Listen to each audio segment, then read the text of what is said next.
Das Jugendzentrum in Bamberg, Anlaufpunkt für Kultur und Freizeit. Hier gibt's Flohmärkte, Konzerte, Kunstprojekte und seit Oktober eine Selbsthilfegruppe für einsame Teenager.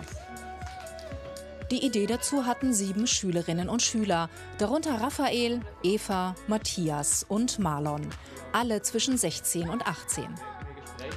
Grundsätzlich darf jeder kommen, der Probleme hat, zu den Jugendlichen gehört. Unsere Altersgrenze war jetzt ungefähr von 14 bis 18, 19. Also da sind wir aber auch recht offen, wenn man jetzt mal älter oder also etwas älter oder etwas jünger ist, das ist kein Problem.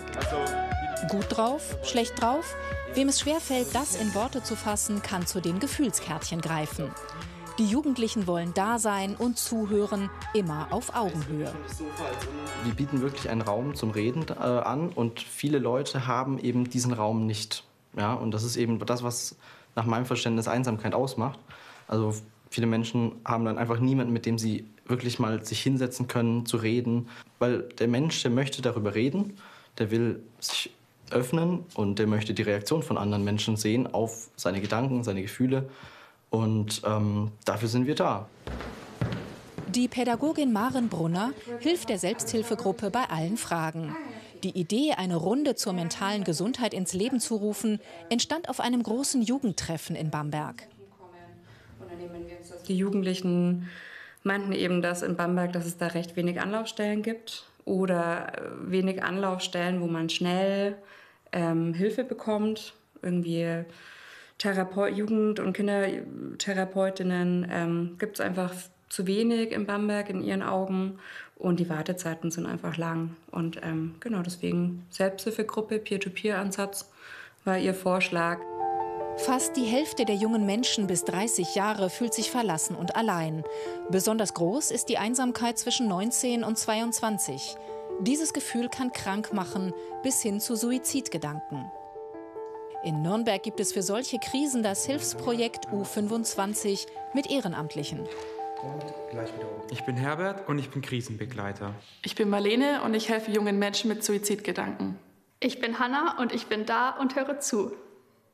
Auch Hussam gehört zum Helferteam von U25, der Online-Suizidprävention des Caritasverbandes Nürnberg.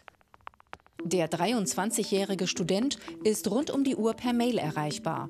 Er wurde speziell für sein Ehrenamt geschult. Bei ihm können sich Ratsuchende unter 25 mit wenigen Klicks anmelden und ihren Kummer von der Seele schreiben. Ich schreibe mir einen festen Termin auf und nehme mir dann auch so 1, 2, 3 Stunden, je nachdem wie viel Text das ist, Zeit und konzentriere mich dann einfach voll auf die Nachricht.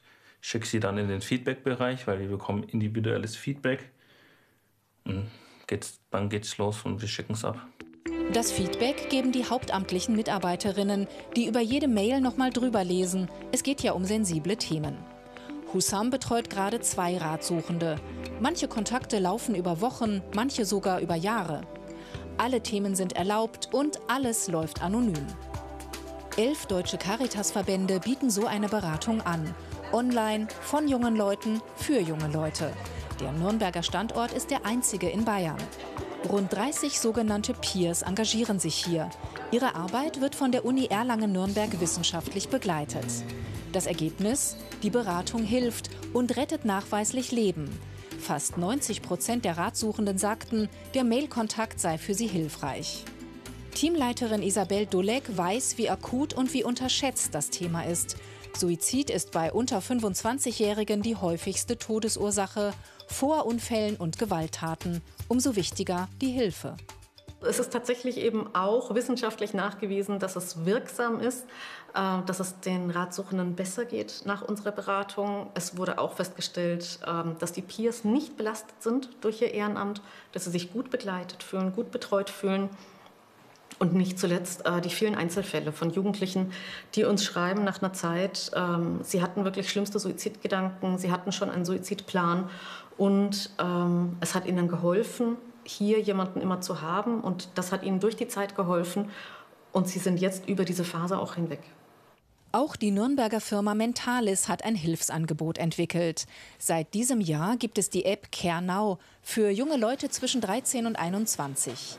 Hier kommen sie über ein paar Klicks mit Psychologen in Kontakt. Kostenlos und ohne Wartezeit. Voraussetzung, die Krankenkasse unterstützt das Programm. Der digitale Helfer ist quasi ein Therapeut in der Hosentasche.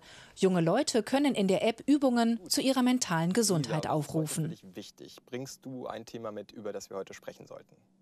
Zusätzlich werden bis zu 15 Telefonate mit Psychologen angeboten. Luca Daumenlang arbeitet seit 3 Jahren als Telepsychologe hier. Was hat dich zum Nachdenken gebracht? Mit Pia gesprochen. Da hast du dir vorgenommen, nochmal mit ihr zu sprechen. Und da wäre für mich auch von Interesse, wie ist es gelaufen? Hast du mit ihr gesprochen? Er kann die Angaben aus der App in seine Gespräche mit einbeziehen. Genau. Die finden meist einmal in der Woche statt. Und da geht es um Themen, die für mein Gegenüber wichtig sind und relevant sind. Und natürlich auch um die Arbeit in der App. Das heißt, die sehe ich auch als Psychologe oder Psychologin und kann dann darauf passgenau eingehen. Einsamkeit bei jungen Menschen, da kann das Handy einfach Ablenkung sein, aber auch den Weg zu Hilfsangeboten öffnen.